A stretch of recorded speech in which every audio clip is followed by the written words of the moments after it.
నమస్కారం sir. Sir Pawan Kalyan గారు ఆ బకెట్ సింబల్ ఉన్న ఒక పార్టీని బెదిరించారని 10 కోట్లు ఆఫర్ చేశారని చెప్పేసి ఈసీకి కంప్లైంట్ చేయడం జరిగింది సార్. మరి ఎవరిని బెదిరించారు, మరి ఆ పార్టీ ఎవరిది, అసలు దీని గురించి ఇన్ఫర్మేషన్ ఏంటి సార్?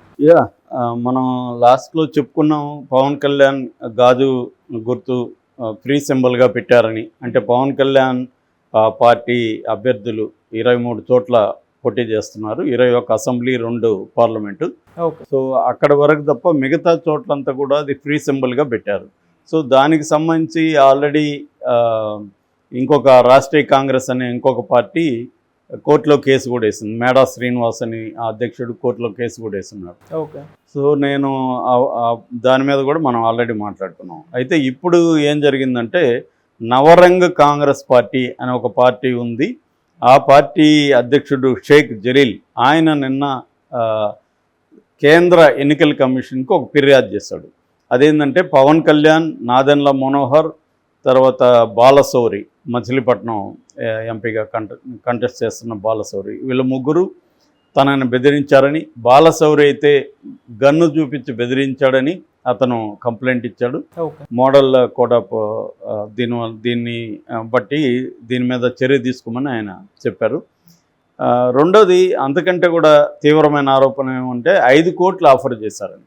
ఇది ఎందుకు జరిగిందంటే, ఈ పార్టీకి, నవరంగ్ కాంగ్రెస్ పార్టీకి ఒక బకెట్ గుర్తును కేటాయించింది ఎన్నికల కమిషన్. ఆ బకెట్ గుర్తు, గ్లాస్ గుర్తు 2 ఒకే రకంగా ఉన్నాయి ఆ గ్రాఫ్లో. సో దానివల్ల కన్ఫ్యూజ్ అయ్యే అవకాశం ఉంది. ఇప్పుడు ఏంటంటే, ఈ నవరంగ్ కాంగ్రెస్ పార్టీ రాష్ట్ర వ్యాప్తంగా పోటీ చేస్తారు. సో ఈ 23 చోట్ల బకెట్ గుర్తా, గ్లాస్ గుర్తా అనేది కన్ఫ్యూజ్ అయ్యే అవకాశాలు చాలామందికి ఉంటుంది. సో అందువల్ల అక్కడ చాలామందికి ఎడ్యుకేషన్ ఉండదు, సరిగ్గా వాళ్ళు గుర్తుపట్టి పేర్లు చదివి అర్థం చేసి గుర్తును చూసి ఓటేస్తారు. సో అటువంటప్పుడు చాలా చోట్ల వీళ్ళ గెలుపుని లేదా ఓటమిని ఇన్ఫ్లుయెన్స్ చేసే అవకాశం ఉందన్నమాట. మనకి ఎక్కడ చూసినప్పుడు కూడా కారు గుర్తు బదులు ఒక రోడ్ రోలర్ గుర్తు పెట్టడం, తర్వాత ఒక దాని ఏమంటారు సిలిండర్ది, అది కూడా కారు లాగా ఉండడం అదే కలర్లో, ఇట్లాగా అప్పుడు కూడా చాలా దాదాపు అనేక నియోజకవర్గాల్లో బీఆర్ఎస్ ఓటమికి అది కారణం అనేది కూడా వాళ్ళు కూడా చెప్పారని ఆ కంప్లైంట్ ఇచ్చారు. కానీ ఎలక్షన్ కమిషన్ ఏం పట్టించుకోలేదు. అలాగే ఇప్పుడు కూడా ఆ గుర్తుని మీరు కానీ పక్కన పెట్టేసి, అంటే పోటీ చేయకుండా ఉంటే మేము 5 కోట్లు ఇస్తామని ఆఫర్ చేశారని, ఎవరు పవన్ కళ్యాణ్ ఆఫర్ చేశాడని ఈయన అంటున్నాడు. యాక్చువల్గా ఈయన ఏంటంటే, జై భారత్ పార్టీ ఉంది కదా మన జేడి లక్ష్మీనారాయణ, ఆయన కొంతమంది ఇలాంటి చిన్న పార్టీలంతా కూడా ఆర్గనైజ్ చేసి ఒక యునైటెడ్ ఫ్రంట్గా వాళ్ళు ఫామ్ అయ్యారు. అది నిజానికి మంచి పని. ఎందుకంటే పెద్ద పార్టీలను ఎదుర్కోవాలంటే చిన్న పార్టీలన్నీ కలిసి ఒక ఫ్రంట్గా ఏర్పడి ఒక కూటమిగా ఏర్పడ్డారు. సో దానివల్ల పరస్పరం సహకారం చేసుకోవడం ఇవన్నీ చేసుకుంటున్నారు అన్నమాట. ఈయన కూడా, ఈ పార్టీ కూడా, ఈ నవరంగ్ కాంగ్రెస్ పార్టీ కూడా ఆ కూటమిలో ఉంది. సో అందువల్ల కూడా ఆయన మాట్లాడే ధైర్యం వచ్చిందని చెప్పుకోవచ్చు మనం. ఎందుకంటే ఆయన మామూలుగా సింగిల్ అయితే ఖచ్చితంగా ఆయన బెదిరించేసి ఉంటారు. లేదా నేను గతంలో చెప్తున్నప్పుడు కూడా చెప్పాను, మేడా శ్రీనివాస్ విషయంలో కూడా చెప్పాను, ఆయన డబ్బులు తీసుకుంటాడని నేను చెప్పలేదు. కానీ చిన్న పార్టీలు ఒక్కోసారి ఎందుకు కంటెస్ట్ చేస్తుంటారంటే, ఎవరైనా డబ్బులు ఇచ్చి వాళ్ళని సింబల్ ఇట్లాగా ఆగిపోయమనడం కానీ, లేదా ప్రత్యర్థి పార్టీలు, ఇప్పుడు వైసీపీ వీళ్ళకి డబ్బులు ఇవ్వచ్చు, ఎందుకంటే వైసీపీకి దీనివల్ల ఉపయోగం ఉంది. లేదా వీళ్ళు ఆపేయమని వీళ్ళు డబ్బులు ఇవ్వచ్చు. ఈ పాసిబిలిటీస్ అయితే ఉన్నాయి. తీసుకుంటారా లేదని మనం చెప్పలేము, కానీ పాసిబిలిటీస్ అయితే ఉన్నాయి. నేను దానికి ఎగ్జాంపుల్ కూడా చెప్పి, ఇక్కడ సినిమా టైటిల్స్ కూడా అలాగ కొంతమంది రిజిస్ట్రేషన్ చేస్తారు. ఎందుకంటే వాళ్ళు సినిమాలు తీరు, కానీ రిజిస్టర్ చేసి పెడతారు. ఎందుకంటే రేపు పొద్దున ఇప్పుడు ఫోన్ ట్యాపింగ్ ఉంది, ఫోన్ ట్యాపింగ్ అనే పేరుతో ఒక టైటిల్ రిజిస్ట్రేషన్ 2-3 టైటిల్ అలా చేసి పెట్టారనుకో, రేపు ఉన్న ఆ పేరుతో నిజంగానే సినిమా తీయాలనుకున్న వాళ్ళు వీళ్ళకి కొంత డబ్బులు ఇచ్చి 1 lakh 2 lakh ఇచ్చి ఆ టైటిల్ని కొనుక్కుంటారనమాట, ఆ టైటిల్కి ఉండే డిమాండ్ బట్టి.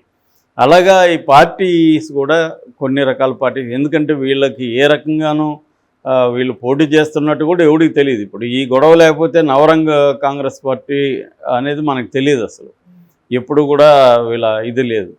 సో కానీ దీనివల్ల ఏమవుతుందంటే, వాళ్ళకి కొన్ని చోట్ల ఇది రావడం కూడా, అంటే ఆఫర్ రావడం, బెదిరింపులు 2 రకాలుగాను వాళ్ళకి జరుగుతాయి. సో అట్లాగే ఆయన మేడా శ్రీనివాస్ అయితే ఇంకా కోర్టులో ఉంది. అది సర్దుకున్నారా ఏందనేది ఇప్పటివరకు ఇంకా తెలీదు. ఈ లోపల పవన్ కళ్యాణ్కి ఇంకొక బెడద వచ్చి పడింది. అంటే ఇది ప్రతి ఎన్నికల్లో పొలిటికల్ పార్టీలకి కామన్ ఇది. తెలుగుదేశానికి కూడా మోటార్ సైకిల్ అట్లాంటిది పెడతారు. ఒక్కోసారి ఆ 2 సిమిలర్ కనిపిస్తుంటాయి.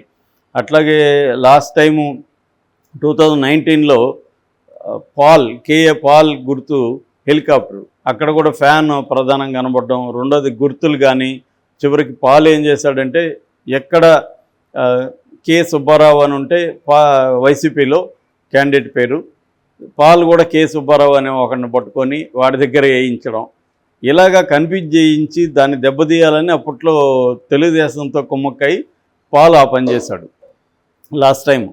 కానీ దానివల్ల పెద్దగా ఏమీ వైసీపీకి దెబ్బ తగలలేదు, ఎందుకంటే వాళ్ళు దాన్ని కూడా గట్టిగా ఎక్స్పోజ్ చేయగలిగారు. సో ఏదేమైనా ఇది కొంత ఇబ్బందికరమే గుర్తులు అయితే మాత్రం, ఎందుకంటే సిమిలర్ గుర్తుంటుంది కాబట్టి. కొన్ని చోట్ల ఇక్కడైతే బీఆర్ఎస్కి కొన్ని చోట్ల 20,000 ఓట్లు అలా కూడా డ్యామేజ్ జరిగిన సందర్భాలు ఉన్నాయి. 1-2 చోట్ల ఆ స్థాయిలో కూడా డ్యామేజ్ జరిగింది కారును పోలిన గుర్తు ఉండడం వల్ల. సో ఇప్పుడు కూడా వాళ్ళు మొన్న కూడా అసెంబ్లీ ఎన్నికల్లో కూడా వాళ్ళు కంప్లైంట్ ఇచ్చారు. అలాగా ఇది జరుగుతూ ఉంటాయి. మరి ఇప్పుడు పవన్ కళ్యాణ్ కానీ నాదెండ్ల కానీ దీనికి అయితే సమాధానం అయితే ఇప్పటివరకు చెప్పలేదు. అంటే నిజంగా వాళ్ళు ఆఫర్ ఇచ్చారా బెదిరించారా అనేది. మరి ఈయనేమో ఆఫర్ ఇచ్చారు బెదిరించారు అంటున్నాడు. ఎన్నికల కమిషన్కి నోటీస్ ఇచ్చారు. అయితే ఇక్కడ డౌట్ ఏంటంటే ఈయనకి బెదిరించున్నా ఆఫర్ ఇచ్చున్నా దీన్ని ఎలా ప్రూవ్ చేయడానికి ఆయన దగ్గర ఏమన్నా సాక్ష్యాలు ఉండాలి కదా. ఎవరంటే వాళ్ళు వెళ్ళి నన్ను బెదిరించారు కాబట్టి వాళ్ళ మీద చర్య తీసుకోమంటే ఎలక్షన్ కమిషన్ ఏం తీసుకుంటుంది. కాబట్టి ఈయన దగ్గర మరి ఏం సాక్ష్యాలు ఉన్నాయి అవన్నీ నేను పెట్టాను అంటున్నాడు. సాక్ష్యాలు కానీ ఉంటే మాత్రం ఎలక్షన్ కమిషన్ ఫస్ట్ నోటీస్ ఇవ్వడం జరుగుతుంది పవన్ కళ్యాణ్ వాళ్ళకి. సో వాళ్ళు సమాధానం చెప్పాల్సి ఉంటుంది. చెప్పిన తర్వాత ఒకవేళ బెదిరించినట్టు కానీ ప్రూఫ్ ఉంటే వాళ్ళ మీద ఎటువంటి చర్య తీసుకుంటారనేది కూడా చూడాలి. మామూలుగా ఎలక్షన్ కమిషన్ కేసులు అనేవి కేసు పెడతారు, వీళ్ళు కోర్టుల్లో తిరుగుకుంటుంటారు. ప్రజాప్రాతినిధ్యం చట్టం కింద కేసులు పెడుతుంటారు. ఇది అందరికీ ఉంది. మొన్న చంద్రబాబుకు నోటీస్ ఇచ్చారు, తర్వాత జగన్కి నోటీసులు ఇచ్చారు. ఇవన్నీ జరుగుతూ ఉంటాయి. సో కాకపోతే ఏంటంటే జనంలో ఇప్పుడు ఈ గుర్తు కూడా కొంత పాపులర్ అయింది. ఇప్పటివరకు మనకు బకెట్ గుర్తు ఈ పార్టీకి ఉందని తెలీదు, దీనివల్ల పార్టీ అయింది ఇదైంది. ఇంకోటి ఏంటంటే ఇలాంటివి డీల్ చేయాల్సి వచ్చినప్పుడు గతంలో వైసీపీ చేసినట్టుగా జనసేన కూడా అవేర్నెస్ క్రియేట్ చేయాలి. మీరు ఇటువంటి గుర్తు కూడా ఉంది చూసి వేయండి అని. అప్పుడు వాళ్ళు ఏం చేస్తారంటే వాళ్ళకి మైండ్లో ఆల్రెడీ బకెట్ కూడా ఉంది కాబట్టి ఏది బకెట్ ఏది గ్లాస్ అని కొద్దిగా జాగ్రత్తగా చూస్తే తెలుస్తుంది. తెలియకుండా అంత అక్యురేట్గా ఏమి ఉండవు, అంత 2 సిమిలర్గా ఉండవు. కాబట్టి వీళ్ళు అవేర్నెస్ క్రియేట్ చేసుకోవడానికి ట్రై చేయాలి. అంతగాని బెదిరించడం ద్వారా పనులు కావు. చాలా చోట్ల అయితే డబ్బులు ఆఫర్ చేసి ఉండే అవకాశం అయితే ఉంది. ఎందుకంటే అసలు తలనొప్పి లేకుండా చూసుకోవడం బెటర్ కదా అని. దీని మీద మళ్ళీ అవేర్నెస్ క్రియేట్ చేయడం అదొక పెద్ద వ్యవహారం. సో అందుకని వాళ్ళు ఒకవేళ ఆఫర్ ఇచ్చారా లేదో మనకు తెలియదు, కానీ పాజిబిలిటీ అయితే ఉంది. ఎందుకంటే అది తలనొప్పిగా మారుతుందని. మరి ఈయన తనకి ఇచ్చిన ఆ డీలు సరిపోలేదా, లేకపోతే నిజంగానే బెదిరించారా, లేకపోతే వైసీపీ వాళ్ళు ఇంకా పెద్ద డీల్ ఇచ్చారా, లేకపోతే అసలు ఏమీ డీల్ ఇవ్వకుండా సిన్సియర్గానే ఆయన చేసుకుంటూ వెళ్తున్నారా, ఇవన్నీ కూడా ఎవరికి తెలిసే అవకాశం లేదు అన్లెస్ ఆయన దగ్గర ఉన్న ప్రూఫ్ ఉంటే తప్ప. ఆ ప్రూఫ్ మరి ఎలక్షన్ కమిషన్కి ఏమి ఇస్తున్నాడు అనేది మనం చూడాలి.